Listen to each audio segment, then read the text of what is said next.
Okay. I thought that it could be interesting in this panel to focus on dependencies. In summary of what we heard from you now, Carlos, I think it was interesting to see how connecting the South is based on working with relations that have to be established by the artists and where the dependency are quite perhaps deliberately loose and have to be created through a very bold attempt and the bold assertions from the artists that such connections would exist. You also have in the paper that you delivered to the conference, you have some a little bit more systematic reflections on what printmaking could represent as a reference to your work. Nina Bolnesson chose to separate her visuals from her speech, and you have a little bit similar separation between what you've shown us and what you've written for the conference. I was just wondering if you could say a little bit about how you work with that. What's your idea between text and work in this particular session, and also how you work with displays, as it were, because for me this is an example of a display, and that you've been working quite extensively with displays to gather up perceptions such as connections between the Souths. All right. First of all,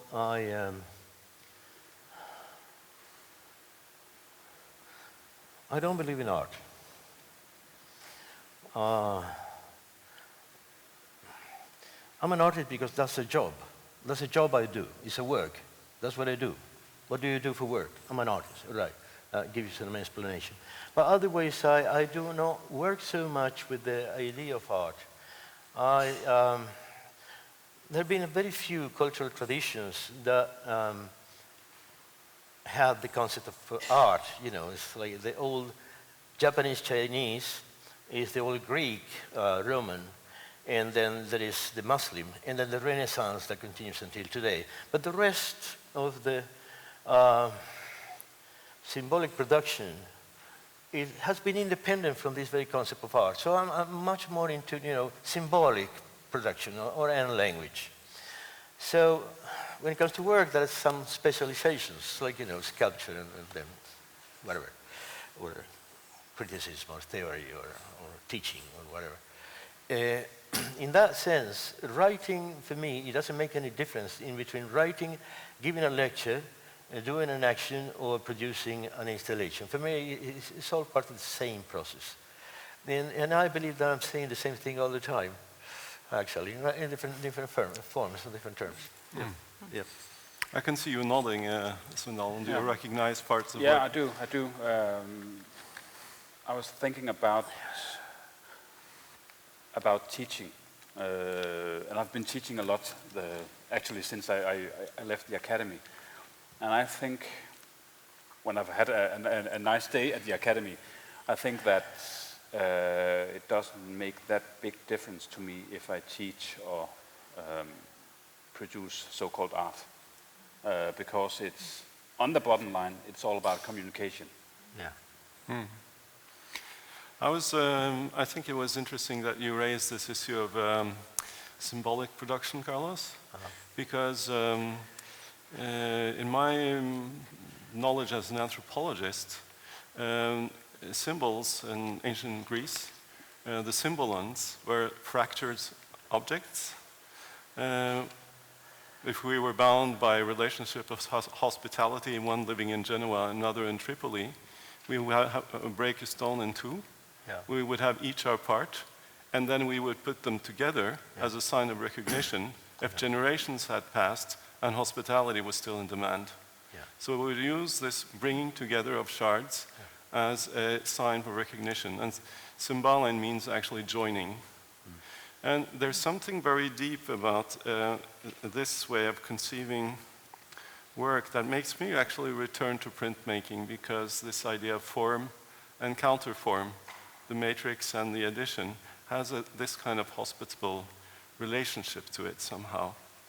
And I'm wondering whether we are talking of deep cultural forms, because if we look at other practices, those of the curator and the paper conservator have some sort of similar dependencies that you find technically in print production, where you have an artist and a technician. So I'm wondering, when you're looking at this kind of slow-flowing acquisition of knowledge of already acquired art pieces in the collection, acquisition of knowledge is a job, and it is full of friction. And there is a kind of both contradiction, but also a necessary collaboration between two very different characters, but we're still actually doing the same job of maintaining and developing what we call a collection. I was wondering if you could say some things about that. Yes, well, when I started at Kode, Bergen Art Museum, this field was new for me because I didn't have any knowledge of it from the university, trained as an art historian. So it was like starting at school again, and we have one paper conservator and one painter conservator. So two different fields, but they had like the same language, so to speak. So it was two professions that were kind of fighting each other, because I wanted the exhibition to be nice, and they wanted to treat their artworks. So it was slowly, and to the end we got together and got to be friends, so to speak, and it turned out well. I mean, they understand me and I understand them, and the director was pleased. But it took some years, because they really think differently than I do. They are very not slow thinkers, but they work slowlier than I do. I want to make an exhibition like in 1 year or half a year, but they have to treat their artworks like for years. When you want to show like 50 or 100 paperworks, it's a huge challenge. It takes time, and that's, for me, it's really, I have to calm down, because it's different, the energy is different. You make it sound almost like a geological process, or the slow movements of a glacier or something like that. So, Yeah, like in an institution. I know that you, Carlos, also have ideas of collections as part of your reflections in and on art practice and as an artist. And I know also Sven Allan is a very assiduous collector. So I think probably Jan has had some ideas of putting you guys together that are related to collections. Would you care to follow up on the collecting aspect of your artistic practice, Sven Allan, if you care to begin? Could you ask me a direct question? Well, I can. Yes, I do. Okay, I'll ask you a direct question. I read an interview about you that I got from Jan, a part of the parallel production, in a way, that we got while preparing the conference, and which shaped my kind of impressions of your... That's probably from the book from Contra and Concepts, I think. Yes, Yeah. and there you mention really a pile of references, but are not only references that people would use in a way that they refer to other artists, but you actually own a lot of their work. I do. So that's really, tell that story. I do collect mostly Danish graphic works. So in that way, I think that makes me look at myself as a part of the tradition of Danish graphic artists. Or at least not graphic artists, but artists who work with graphics, because that's how I look at myself. Collecting to me is important. I got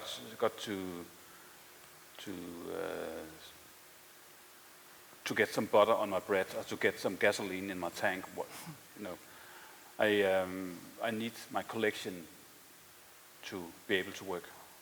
Well, I think this is kind of important to many students because there's many levels of appropriation. One is to have seen a lot, either on Google or in museums. The other thing is to acquire these things and then to assimilate them into your own work, which I believe also you have some ideas about this. Yeah, well, maybe I have. What did I say in the interview? You said enough to make me curious about how this would happen and what we've seen here, for instance. Are they reactions, phrases? Are they in a way, let's say, post-productions, like you've shown the images that you use acetone to rub off and so forth? I mean, how much is post-production in a way in your work? Because it's a question of authoring, right? On one hand, and post-producing, and the complicated relationship between that. Well, if post-producing is putting yourself and myself on stage, or in the tradition of artists who have been working with graphics, and then I guess I do a lot of post-production. But I don't know if that's the kind of post-production you think about. Well, I don't think my thoughts what post-production is the answer. I just, I feel there's an atmosphere about the way you work where actually what Jan proposed as a topic here, the constituency, is actually something quite real. Yeah, I think the act of making a portrait of, for example, Thoreau, Bourganis, Turgenev, Burroughs, etc., is very closely related to collecting graphic art to me, because when I do that, I more or less, or at least in my living room back home, I put myself into that tradition. So this dealing with the old writers or my older colleagues is, I guess, more or less the same way of saying hello to what was before me. I guess that everyone is, this aspect of being a collector, which is kind of a little bit on the side for many people, and it's more or less involved in artistic work. When I talked to Carlos yesterday about after the artist book session where he mentioned the tradition of reading, the tradition of picture books, we also talked to the tradition, a book tradition of arranging your bookshelf. I mean, how actually are you collecting in terms of placing and handling works that you collect in space, and how does that connect actually to your artistic work? You mean me? Yes. I'm faking the collections. I'm not a collector. No. I'm just faking it. Okay. It's like I collect things in order to arrange them and show them in shows. But I think that collections are a very good, interesting illustration of how we do construct notions of self, both individually and socially and culturally.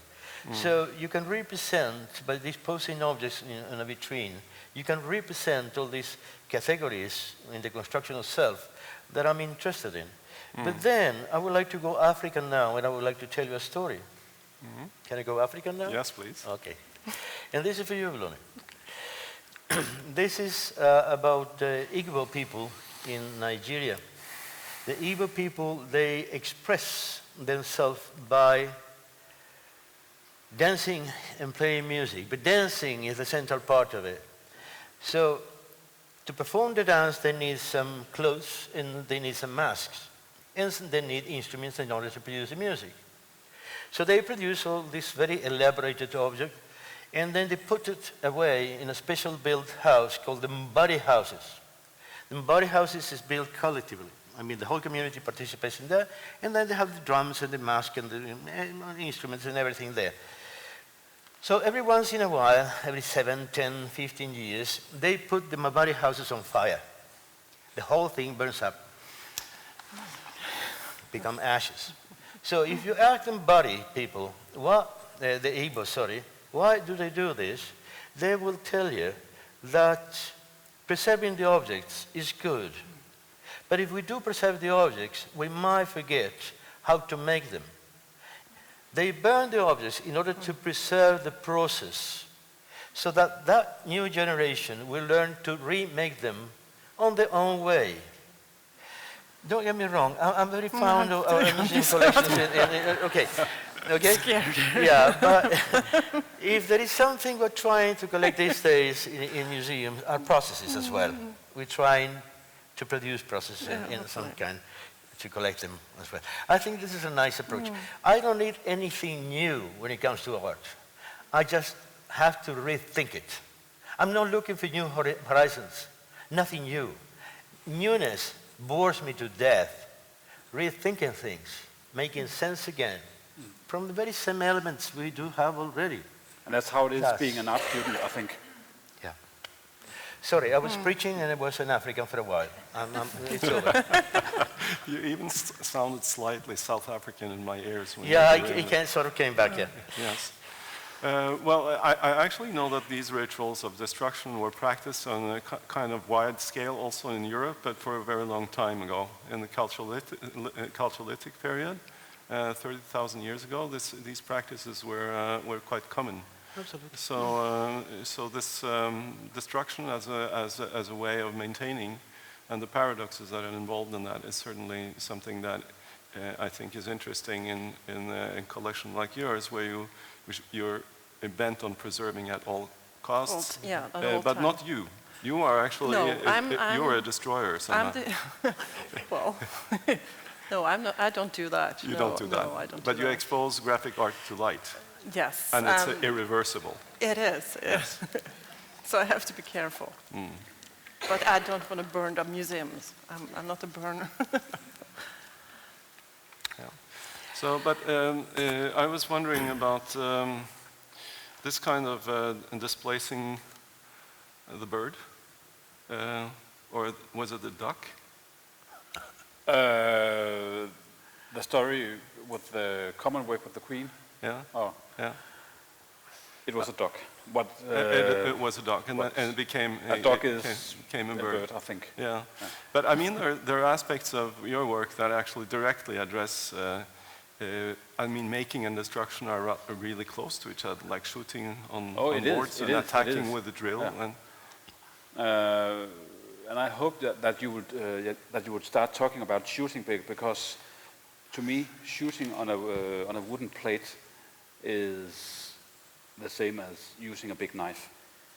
To me, it's just a tool. Some may think it's a violent tool, but a big knife is also a violent tool.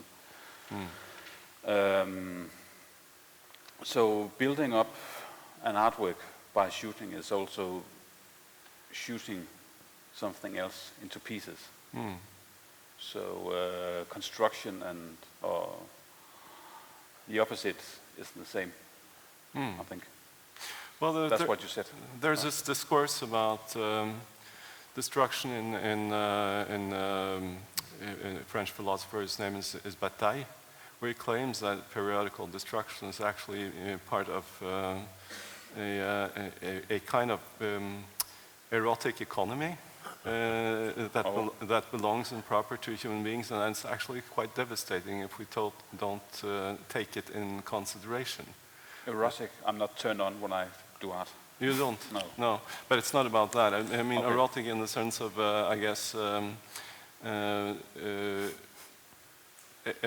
kind of developing a kind, I mean, working with the desire.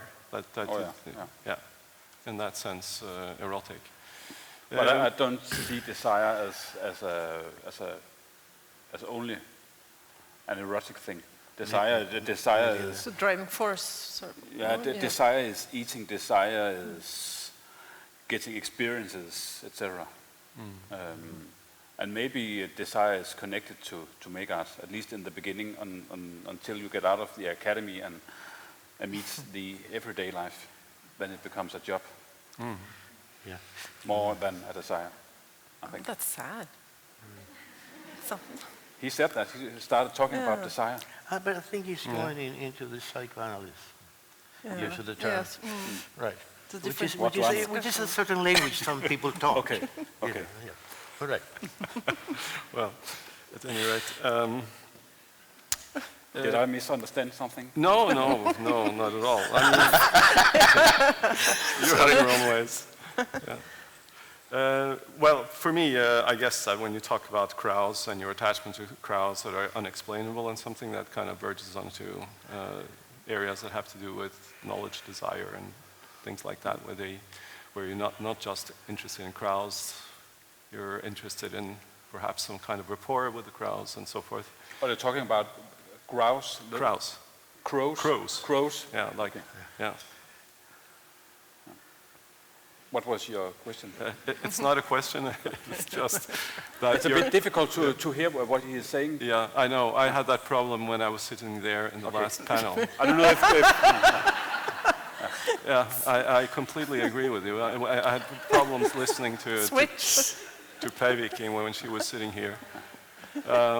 Sorry about that. I think it's something about how the loudspeakers are positioned in this room. No, the crows. yeah. In your work. For me, they represent maybe some sort of companionship that you ponder over, and it's kind of mysterious to you, and you stay with them in your work somehow, and they stay with you Exactly. somehow. Yeah. I guess this is more or less where the way you are in the world. I mean, Probably, yeah. Exactly. I feel, as I said, I feel very, very comfortable when the crows are around. Yeah.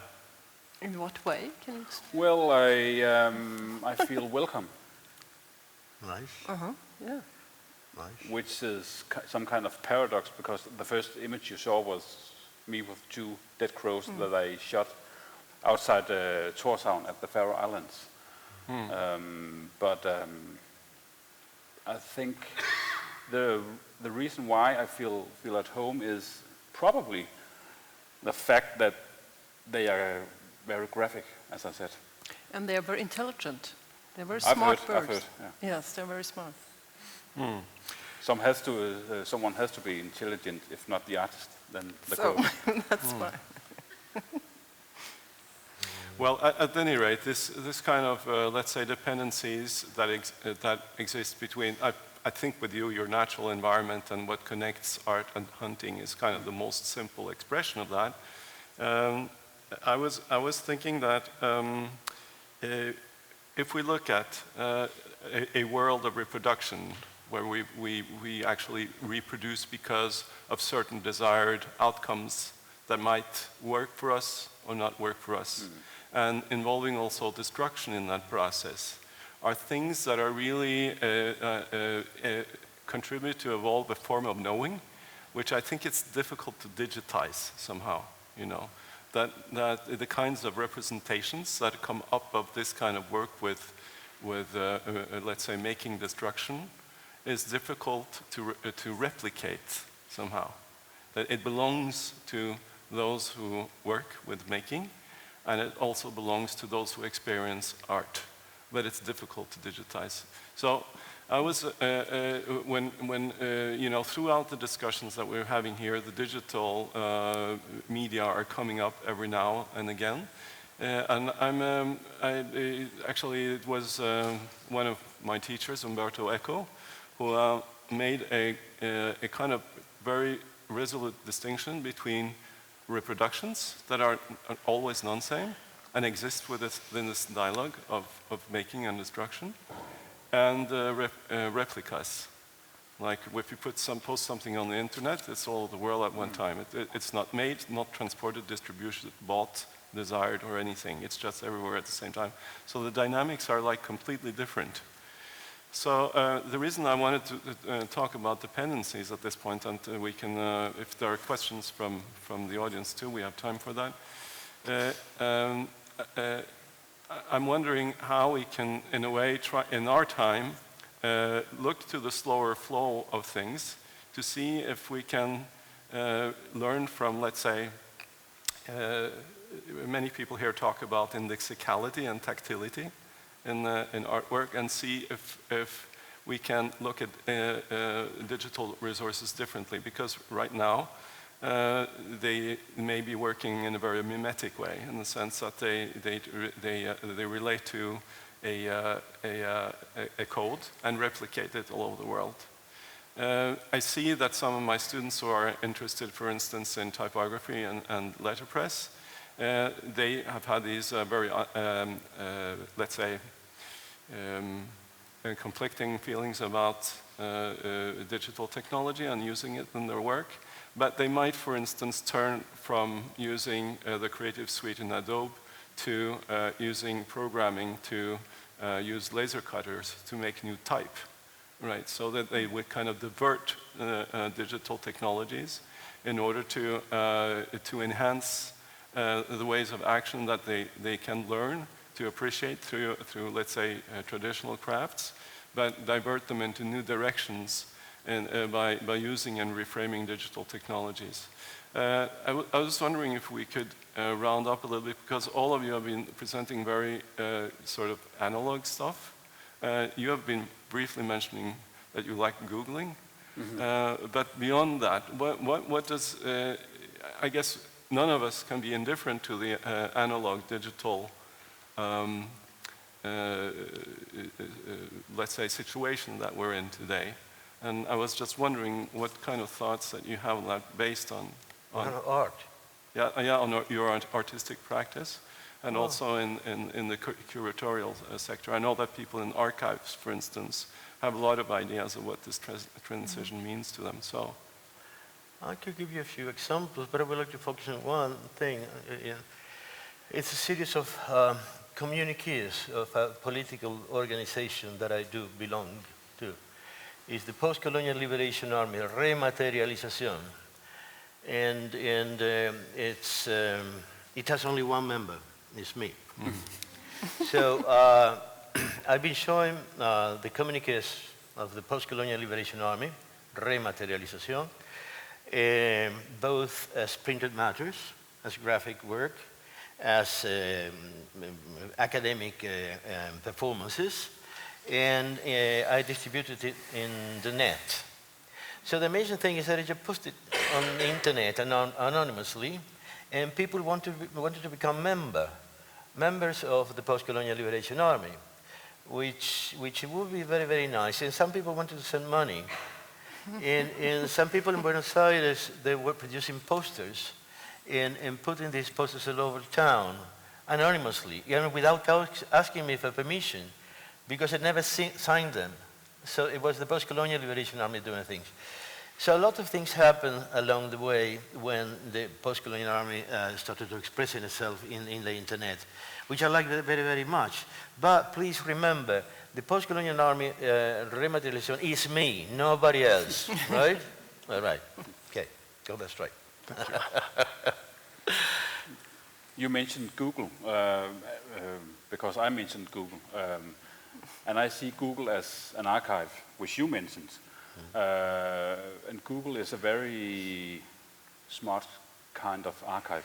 If I should go to the library every time I needed a sentence, it would take me years to make 10 works, I think. But Google is a very quick type of archive. So if I get an idea, I get a result in about 5 seconds. For example, Theodore is, and then Google will tell me what Theodore is or how he behaves. Or it may not be you, but somebody else, but that doesn't matter. If I need an answer right now, I can use Google and then use the result in an artwork that is very hand-on. To me, it's very important that the artwork is hand-on. But I see also a tendency that collections archives are being digitized. Yes. And one argument for doing that is that what you're actually looking for when you're Googling is on Google page 17, where you never go. And so you don't get actually that kind of information that you could get in an archive, and Well, even more so. Yeah, yes. that's a dream situation, that everything's on the internet. But like in Denmark, they have been very clever, having lots of nice archives from different museums. But we're doing it. But I work all the time on the internet because that's where all the sources are. So I think there has been a huge difference from like 10 or 20 years ago, of how to work as a curator. They use books. Well, they use books today as well, but it's so much faster, and you got so much information. And I will say to all the artists, get a web page or be on the internet, because I made an exhibition called Art in the 80s, 5-6 years ago, and it was very hard for me to get in contact with all the artists because they didn't have a website.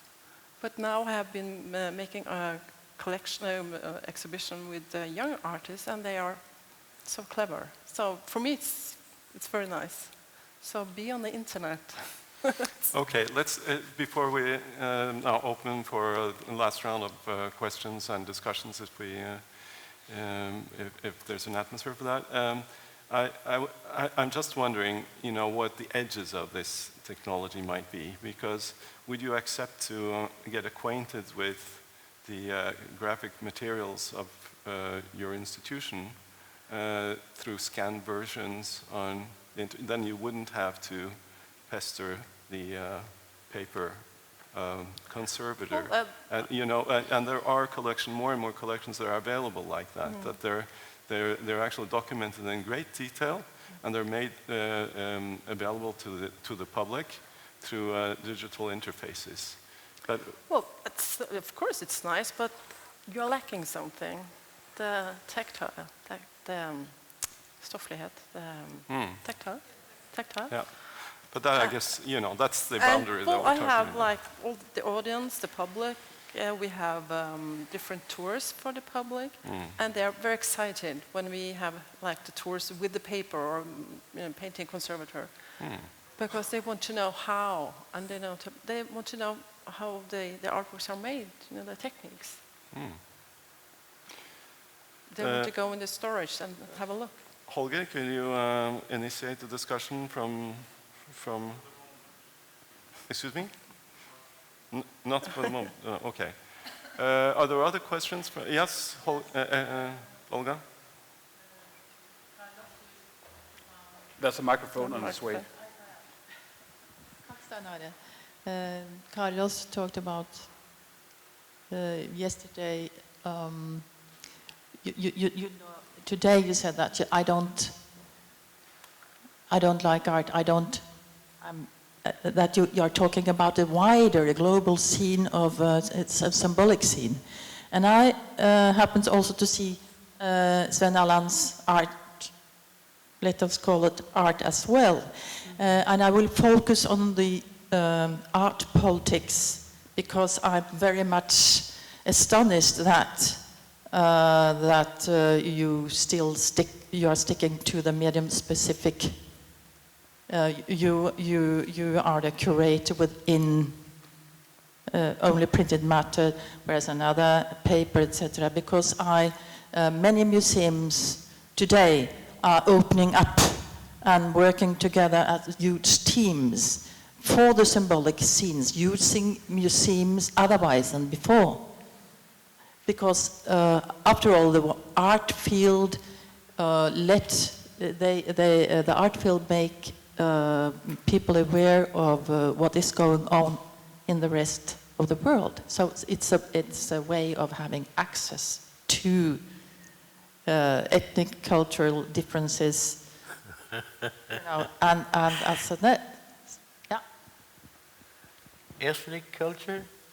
I don't know what that is. No. What I was talking about, the museum sticks to the medium specificity, but the artists themselves are not. Sorry, I didn't got the question. No, yeah.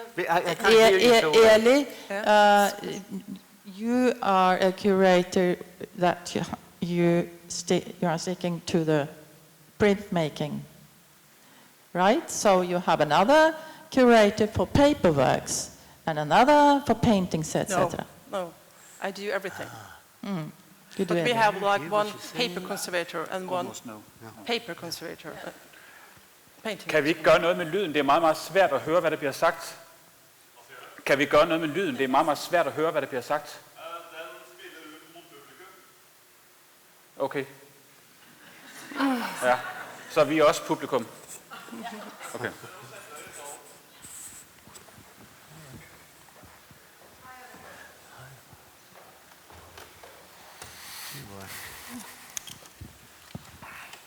Hello. I have a question, or at least I would be interested in a response about reception of your work and how you think of your audience from the artist standpoint and from the curatorial standpoint. What about the reception of your curatorial projects? As your topic tonight, this afternoon was constituencies, and I wonder how you regard the reception of your work. Is it the critical response, the responses from the audience, from the collector's standpoint, from curators putting you in exhibitions? Can you address that? I think it's your... Yes. She's asking you. It's two-sided, I think. It's the audience, of course, and the critics. And in a dialogue with the artist, if it's a contemporary artist, living contemporary artist, it's a tight conversation and dialogue with that one. Is that okay? Did you? So you're organizing your exhibition for responses from artists and from the broader community? Yes, yes. And what about as artists, when you put together an installation, do you sell your work, both of you? Are you in the market? Do you have gallery representing you? Yeah, I take cash. But if you need some fire, I have a lighter as well. You know, make it burn. No, listen, I not facing one audience, and there is nothing like one art world. There are many, and many art systems, and many different kind of audiences. Showing this, an installation piece in South Africa is not the same as showing it in Guatemala, or in Germany, or in South Korea. All right. So you learn along the way. But then the reception tells you about what you are doing. Suddenly, the feedback that you get is very beneficial for you because you start seeing yourself from a different perspective. So I like that very, very much. Of course, I sell my work if anybody's interested. But many of the projects I do, they're not commercial. Many of them. All right. And I do not teach because I need the money. I like being together with students and discussing about art and stuff because I enjoy it. All right? Which is a very important thing because making money is not only about selling your work, but it's about selling your time and your knowledge and your body and blah, blah, blah. So teaching is the main source of economic income these days from the majority of the practicing artists, to be honest. Did I answer your question? Yes. I'd like to hear what Yeah. And the question is if I sell or... Well, just how important to you is response to your work, the reception of your work in the way that was just discussed? Does it inform your process? Does it inform the next thing you're going to do? I would say that I do not think about it, and when I say that, it's not true. Because response means a lot to people. But when I do a show, I do it because of the show. I make the installation of the show to make an installation of the show. I do not think about the audience. I think probably a pop musician would say the same thing. I make this song because I got to make this song and put it in the contexts of other songs.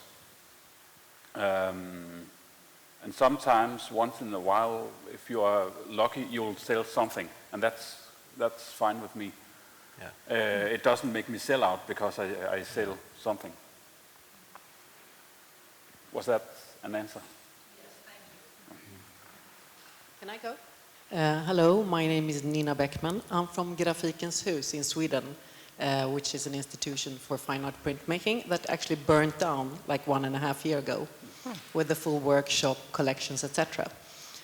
So we're working very hard to sort of come back and rebuild, we'll see with the future plans. But a lot of these things, of course, we discuss. But I have a question in particular, I think, to you, Eli, coming to, because you talked about collecting female artists that you kind of lack in what you already got. But I would like you to dwell a bit on sort of representation, because I'm thinking with our society today that is getting more and more mixed, thank God, also about the representation in what we do, not at least the collections, and also looking at artists from sort of the non-Western countries, for example. How do you sort of look upon that, that as a member of a society that might not be white or have another cultural background, how will I find myself in our art institutions? It's a good question. Yes, I think I have to discuss that further with my director. I think that's the answer to that. Of course, it's in my forehead all the time. And I, of course, have to struggle and talk with my colleagues about that. But yes, of course, we're discussing it. We have lots of men in the collections, and now it's time for other female and other groups, of course. Yes.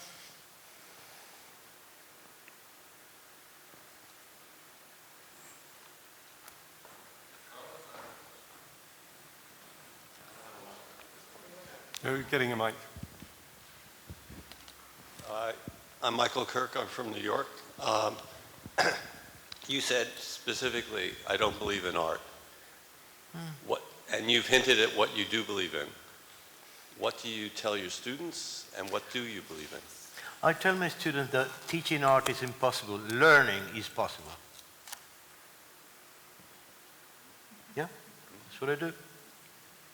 But in terms of if you don't believe in art, or if that's just a blanket statement, how I don't can you believe that art say is a spirit or an essence. Art is nothing. It's an empty basket. It's a basket. Sometimes comes with some stuff in it that you don't need. You have to throw them away. You have to put some new things into this basket. But what would you use a basket for, if not to bring one thing from one place to another? All right? This is what art is. It's an empty basket. This is something I use to do things and bring things from one place to another. This is what it is. But it's not an essence. It doesn't have a purpose. It doesn't have a soul. It's neither bad or good. It's just a mental category, a cultural category that we are using in lack of better terms. Sorry. That was a good answer. Thank you.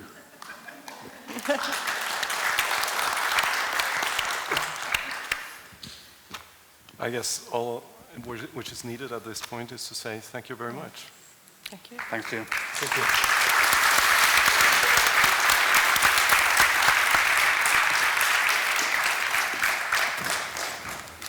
First time I show my work in